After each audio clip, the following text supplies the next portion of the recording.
idea of going to the moon is easy.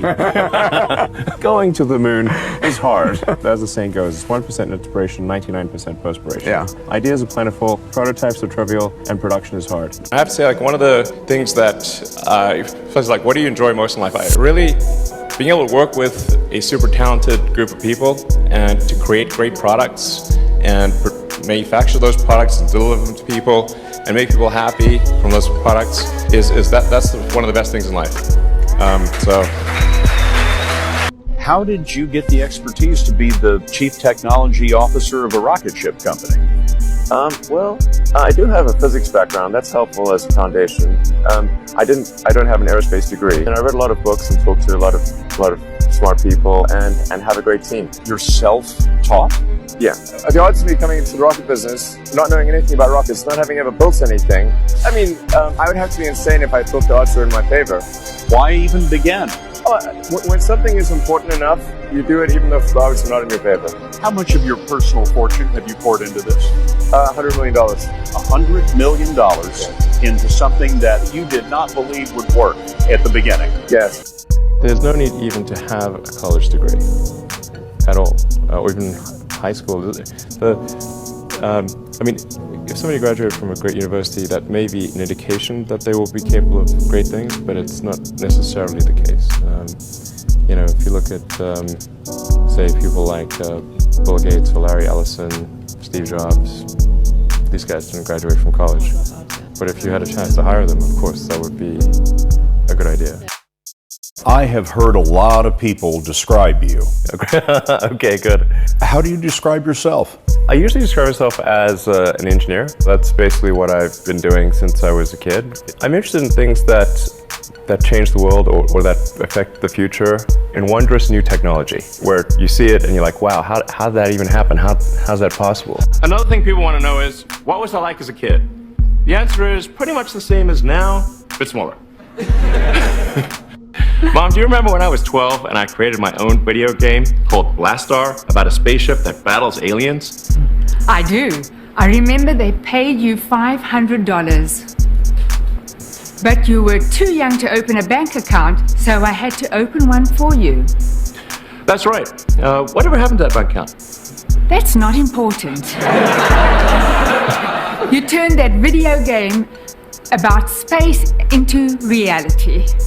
Unless you consider that our reality might be a video game and we're all just computer simulations being played by a teenager in another planet. That's great, Elon. I'd say the biggest threat right now is population collapse, the super low birth rate. Don't we have an overpopulation problem? No, we have an underpopulation problem. Really? Why do you say that? This is the most commonly misunderstood situation. Yeah. The birth rate in the US has been below replacement rate since like 71 or 72. I know US, but how about other countries? Well, like China's got a huge population collapse problem. China's birth rate right now is 40% below replacement. Like Japan actually went down by 600,000 people last year. Like lifespan is increasing. People are living longer. That's the only reason why population of Earth isn't plummeting, but it will plummet. Earth's about 4.5 billion years old, and the first writing is only about 5,000 years old. That's basically practically yesterday. So it's taken 4.5 billion years to get to this point. The window of opportunity to make life multiplanetary and have a base on the moon or Mars is open for the first time in the 4.5 billion year history of Earth. Now that may be open for a long time or maybe open for a short time, but I think we should not assume it will be open for a long time. And we should assume it will be open for a short time. And we should, while the window of opportunity is open, we should make life multiplanetary. A house that I bought actually cost $45K or something. You bought a house for $45K? Yeah. What is it, like big or is it? No, it's small. Is it very small. It's small house. Wow. Our friends might come and stay in there, like they can't believe I'm staying in this house. All right, boys. Hi guys. This is our seltzer. It's called Happy Dad. You gotta try one. Sure. Here, just watch. How was your day? What'd you get up to today? Yeah, probably. Hello. Let's fix it. Hi. Hello. Press was just a non-stop hate stream. It was like, hey, like Tesla's a fraud, Tesla's a failure, Tesla's a fraudulent failure. I remember like for 3 years straight, it would just be like the headlines just trashing Tesla, just over and over and over again. And our sales went up. So I'm like, okay, yeah. So I'm like, I guess keep trashing this. It is important for us to die because, you know, most of the times people don't change their mind, they just die. If we live forever, then we might become a very ossified society where new ideas cannot succeed. I'm not poking fun at age. I'm just saying if we've got people in very important positions that have to make decisions that are critical to the security of the country, they need to have sufficient presence of mind and cognitive ability to make those decisions well, because the whole country's depending on it. If we operate with extreme urgency, then we have a chance of making life multiplanetary.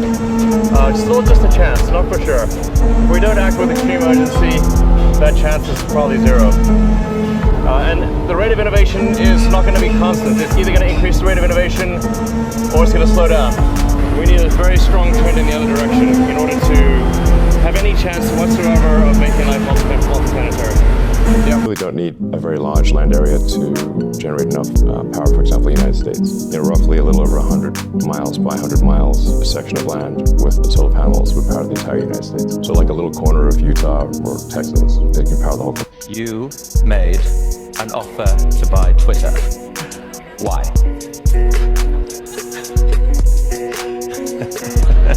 How'd you know? By the way, have you seen the movie Ted about the bear? I have. It's a good movie. Don't mention that here. So, was there a question?